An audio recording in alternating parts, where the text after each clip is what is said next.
Welcome back to పాటతో ఈ పూట కార్యక్రమం.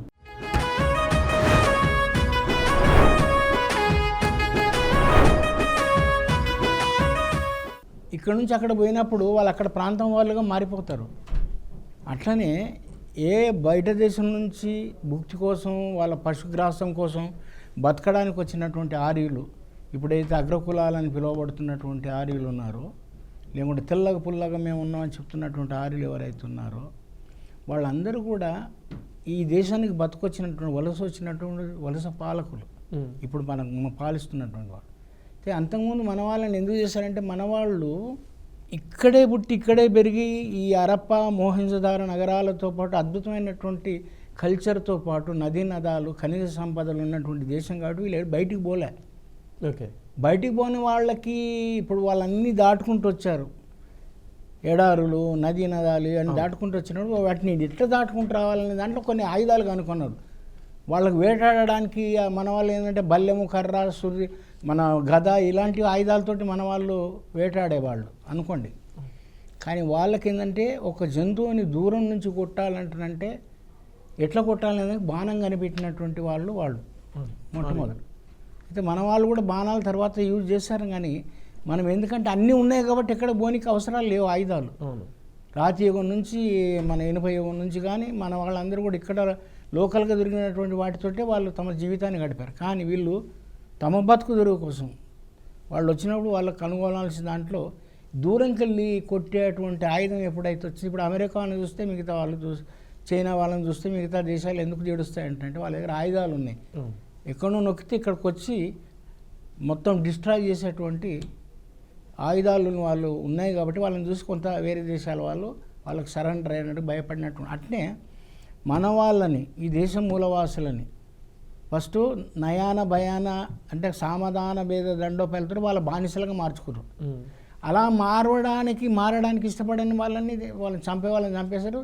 అలా చంపకంలో భయపడిపోయి అడవులకు పారిపోయినటువంటి వాళ్ళు ఇప్పుడు గిరిజనులు, హరిజనులు అనే వాళ్ళు ఎవరు అనబడుతున్నారు మీరు, వాళ్ళు ఈ దేశానికి మూలవాసులు. ఒకప్పుడు ఈ దేశాన్ని పరిపాలించినటువంటి రాజులు. అటువంటి వాళ్ళని వీళ్ళు కర్మధర్మ సిద్ధాంతంతో, వర్ణాశ్రమ ధర్మంతో ముందేమన్నారు, వాళ్ళు వచ్చినప్పుడు ఈ దేశానికి సంబంధించినటువంటి మూలవాసులు ఎప్పటికైనా కూడా మన విదేశీయులం అనేటువంటి యొక్క సోయి వచ్చిందనుకోవాలి, మనల్ని దేశంలో బతకనేరు కాబట్టి వీళ్ళని బానిసలుగా మార్చుకోవాలంటే విలువల మార్పిడి సిద్ధాంతాన్ని మొత్తం ప్రయోగించారు. మొట్టమొదటి విలువల మార్పిడి ఏంటంటే, ఏమిటో అంత నల్లగా ఉన్నావు, ముక్కు రబ్బిడిగా ఉంది, సప్పగా ఉంది, మేము చూడు ఇంత తెల్లగా ఉన్నాం, ఆజానుభావులం అరవింద దళాయ లక్షణం, మేము ఇంత తెల్లగా ఉండడానికి అంటే మరి మేము ఇట్లెందుకు ఉన్నాం సార్ అని అడిగిన మనోళ్ళు. అయితే కర్మనయ్యా మీ కర్మ అన్నది. ముందుగా ఏమొచ్చింది, వర్ణం వచ్చింది, కలర్స్ అన్నమాట. అంటే నువ్వు నల్లు, నేను తెల్లు, నువ్వు ఇట్లెందుకు పుట్టినావు, నీకు ఈ నలుపుతనం ఎందుకు వచ్చింది అని అంటానంటే, నువ్వేదో పోయిన జన్మలో ఏదో పాపం చేసినావు, ఈ జన్మలో ఎందుకు ఇట్లా పుట్టావు. అవన్నీ వాస్తవాలు కావంటారా? కావు. మనుషులు పుట్టి పెరిగినటువంటి మొట్టమొదటి ప్రదేశమే ఆఫ్రికాలోని ఒక ప్రదేశం. అంటే మనుషులు ఎవల్యూట్ కావడానికి, మనిషిగా తన రూపాంతరం నుంచి హోమోనిడ్స్, హోమోసైప్స్ వీళ్ళ నుంచి మారినటువంటి మనుషులుగా ఎదిగినటువంటి వాళ్ళు ఎదగడానికి ఆయా ప్రాంతాలలో ఉన్నటువంటి వాతావరణాలను బట్టి కలర్ మారుతుంది. అయితే నా ఉద్దేశం ఏంటంటే, ఇక్కడ ఇది భూమధ్యరేఖకు దగ్గరగా ఉన్నటువంటి ప్రాంతం మనం ఏదైతే ఈ ఆసియా ఖండం, దాంట్లో పుట్టి పెరిగిన వాళ్ళు ఎక్కువ మంది నల్లగానే ఉన్నారు. ఇక్కడైతే ఇరాన్, ఇరాక్ వెళ్ళి తూర్పు యూరోపు, పశ్చిమ ఏషియా నుండి వచ్చినటువంటి జాతి ఆర్యులు ఎవరైతే ఉన్నారో వాళ్ళు కొంచెం తెల్లగా ఉంటారు. వాళ్ళు ఏంటంటారంటే, మన వాళ్ళని మానసికంగా బానిసలు ఫస్ట్ చేయడానికి వాళ్ళు ఉపయోగించిన సిద్ధాంతం ఏంటంటే విలువల్ని మార్చారు. నేను నల్లగా ఎందుకున్నట్టే, నువ్వు నల్లగా ఉన్నావు పోయి, నువ్వు కాస్త దూరం ఉండాలి, నువ్వు నల్లగా ఉన్నావు కాబట్టి, నువ్వు పొట్టుకున్నావు కాబట్టి, నీ ముక్కు దబ్బెళ్ళగా ఉంది కాబట్టి నువ్వు మాకంటే తక్కువడవు అనేటువంటి భావజాలాన్ని వాళ్ళు వ్యాపింపజేసి అట్లా ఆధిపత్యాన్ని మెల్లగా ఎట్లా తీసుకున్నట్టుంటే, నువ్వు నలుపు, మేము తెలుపు, మేము గొప్పలము, నువ్వు కొంచెం నీచుడు. ఇట్లాగా ఈ పరిస్థితులలో కర్మధర్మ సిద్ధాంతం ఇట్లా ఎందుకున్నామంటే నీ కర్మ అన్నారు. ఈ కర్మ అంటే ఏంటిదంటే, దేవుడు అనేవాడు ఉండయా, మా దేవుడు మిమ్మల్ని ఇట్లా పుట్టించడం, మనల్ని అట్లా పుట్టించడం, మరి మేము మీలాగా పుట్టాలంటే ఏం చేయాలంటే మీరు మాకు సేవలు చేయాలి, మా గుడ్డలు ఉతకాలి, గడ్డాలు గీయాలి, మేము వదిలేసినటువంటి మొత్తం వాటిని అన్నిటిని శుద్ధి చేయాలి. ఇలాగా బానిసలుగా మార్చుకోవడానికి ఈ విలువల మార్పిడి సిద్ధాంతం. విలువల మార్పిడి సిద్ధాంతం గురించి ఒక చిన్న అంశం చెప్పాలి. ఉదాహరణకి ఒక గార్డెన్ అంటే ఒక మన పార్క్ లాంటి దాంట్లో ఓ పార్కులో ఒక మనిషిని పడుకోబెట్టి కింద బండబెట్టి ఒక తెల్లగుడ్డ కప్పిండు. కప్పేసి ఏడుస్తున్నాడు ఒకడు, డబ్బులు వసూలు చేయడం. ఏమని ఏడుస్తున్నాడు? బాబు మా తమ్ముడండి బాబు, నిన్న మొన్నటి వరకు బాగున్నాడు బాబు, పొద్దున్నే ఇక్కడికి వచ్చి పార్కులోకి వచ్చేసి ఏదో వాకింగ్ చేస్తూ కుప్ప కూలిపోయాడు బాబు, హార్ట్ అటాక్ వచ్చి చనిపోయాడు అంటేనే ఏడుస్తున్నాడు. అయితే ఆ నుండి పోయేటోళ్ళు వచ్చిన వాళ్ళు అందరూ అయ్యో పాపం ఏడో పేదోడు ఉన్నట్టున్నాయి, వాడు 10, 20 అన్నీ ఇస్తేను ఒక 1000 రూపాయలు 2000 రూపాయలు జమ అయినాయి. తెల్లారి అదే మనిషి అదే గుడ్డ కప్పాడు, కానీ ఆయన ఏడుపులో కొంచెం మార్పు చేశాడు. ఏం చేశాడు? బాబు మా తమ్ముడు చనిపోయాడు బాబు, ఏదో నా కొడుకు బాబు చెప్పి తినలే బాబు, అమ్మాయిల దగ్గరికి వెళ్ళకరా అంటుందంటే వెళ్ళాడండి, ఏడుసు తగిలి చనిపోయాడండి అన్నాడు. నీ అమ్మ నా కొడక, ఏడుసు తగిలి చచ్చిపోతే ఇంకా ఏడుస్తున్నావురా నువ్వు నా కొడక, చల్ వీడికి లేచిపోండి అంటానంటే చనిపోయిన శవం అదే, పడుకున్న మనిషి వాడే, కప్పిన గుడ్డ అదే, కానీ నీ యొక్క పదం ఎవడు వాడి మీద ఉపయోగించినటువంటి, నువ్వు ముందే వాడు మంచోడుగా పోజ్ చేసావు, అందరు పాపం అయ్యో అన్నారు. నువ్వు ఎప్పుడైతే వాడిని చెడ్డగా పోజ్ చేసినావో అంటున్నంటే వాడిని చెడ్డోడని చెప్పినావు, వీడు ఒక తిరుగుపోతా అనుకున్నావు, ఏడ్స్ వచ్చి చనిపోయాడు అనుకున్నావు, అప్పుడు వాడిని ఈసడించుకుంటారు. అట్లాగే మన ఈ యొక్క మూలవాసుల్ని మనం చెడ్డోళ్ళమని, మనం తక్కువళ్ళమని, మనల్ని వీళ్ళు పనికిరాని వాళ్ళని చెప్పడానికి సంబంధించినటువంటి ఈ కర్మధర్మ సిద్ధాంతాన్ని బట్టి మనల్లో వరుచుకున్నారు. ఓకే, దీనికి సంబంధించి మీరు ఒక బర్రె పాట రాసిరు, బర్రె మీద పాట అని విన్నాం, ఒక్కసారి పాట పాడండి. అది బర్రె మీద అంటే బర్రె మీదనే కాదు సార్, వాళ్ళు ఏంటంటే గోవు గొప్పోళ్ళు అంటారు, గోవిందు అంటారు, మా గోత్రం అంటారు, గోమాత అంటారు. అంటే ఆవుకున్ను గోవుకున్ను వీళ్ళందరూ గొప్ప విలువలు ఆపాదించారు. ఒక్క గోవు పాలు ఇస్తే భారతదేశానికి ఒక్క గోవు పాలతోటి అంటే బతకలేరు జనాలు. కొన్ని వేల పశువులలో అందులో బర్రెలు ఉన్నాయి, ఆవులు ఉన్నాయి.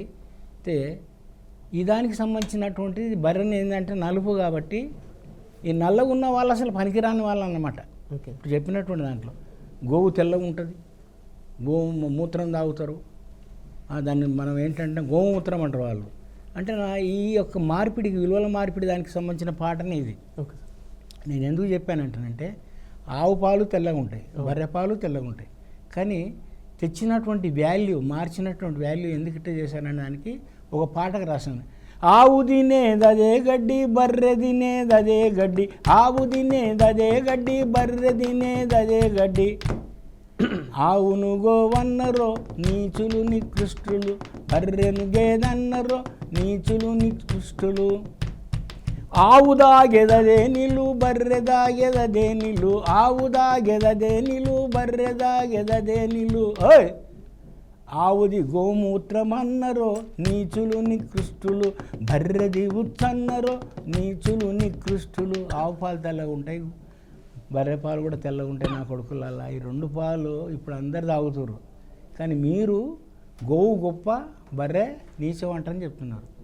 బలి పశువులలో కూడా బలియాలంటే రే నల్ల యాట తీసుకురా, నల్ల మేక దాన్నే బలియాలి, నల్లటోళ్ళు ఏంటంటే నల్ల కోడి తీసుకురా అంటే నలుపుని ఈసడించుకునే స్థాయిలో, నలుపుని ఖతం చేసే స్థాయిలో ఇవన్నీ విలువల్ని ఇట్లా పెట్టుకుంటారు. నలుపు 4 విధాలు చెడ్డది, కానీ నలుపు గొప్పదని మనం ఒక పాట రాశాను ఒకసారి. ఆఫ్రికాకి వెళ్ళినప్పుడు, డర్బన్కి వెళ్ళినప్పుడు ఒక్కసారి పాడాను.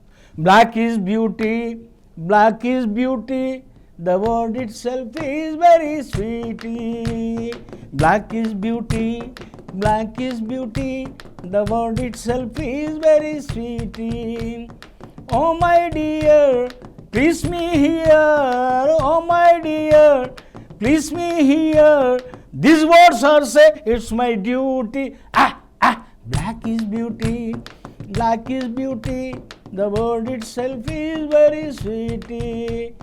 మన దేశంలో ముఖ్యంగా మన ప్రాంతంలో మన ఆచారాలలో పెళ్ళైతే, హిందూ సాంప్రదాయం పెళ్ళైతే అమ్మాయికి నల్లగా ఉంటుంది, కానీ బుగ్గ మీద ఇంకా నల్ల చుక్క పెడతారు, ఎందుకంటే ఆ అందాన్ని ఇంకా ఇనుమడింపజేస్తాని. అట్లా నలుపు యొక్క గొప్పతనం ఎక్కడ ఉంటుంది అంటారంటే, తెల్లెంటికలు వచ్చినాయి అనుకో ఎవడికన్నా మనోడు, ముందుగా అద్దం ముంగడ కూర్చుంటాడు, డై తీసుకొని వేసుకుంటూ ఉంటాడు. నలుపు వేసుకుంటారు. అక్కడ నలుపు కావాలి, అవును. కానీ ఇక్కడ నలుపొద్దు. అందుకే there is a saying in India, if a fair girl is having any black spot on our skin, ఒక అందమైన అమ్మాయి, తెల్లటి అమ్మాయి ముఖం మీద నల్ల మచ్చుందనుకో, ఆహా ఎంత అందంగా ఉందనిపిస్తుంది. Whereas black fellow is having any white patch on skin, బొల్లుందనుకో నల్లటోన్ మీద, అరే అమ్మాయి రోగిష్ నా కొడుకు అంటున్నారు. అంటే black is beauty, black is beauty, the word itself is very sweety. Black is beauty, black is beauty, the word itself is very sweety. There are many colors in the world. In the world there are many colors. The basic colors are red, green, yellow and blue. But it basic color, it originated color only black, black, black. So black is beauty, black is beauty, the word itself is very sweety.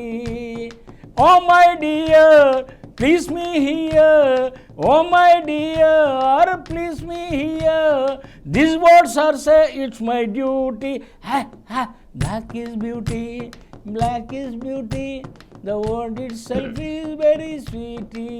అని చెప్పి Africa వాళ్ళు మీరు గొప్పవాళ్ళు, ప్రపంచానికి మానవ యొక్క భిక్షను పెట్టినటువంటి మీరెందుకయా న్యూనతా భావంతో ఉంటారు? You should feel very great అని చెప్పిన 3వ చరణంలో. అట్లా ఈ అద్భుతమైనటువంటి నలుపు యొక్క గొప్పతనం గురించి చెప్పడం జరిగింది. పాటతో ఈ పూట కార్యక్రమంలో మరో బ్రేక్ తీసుకుందాం.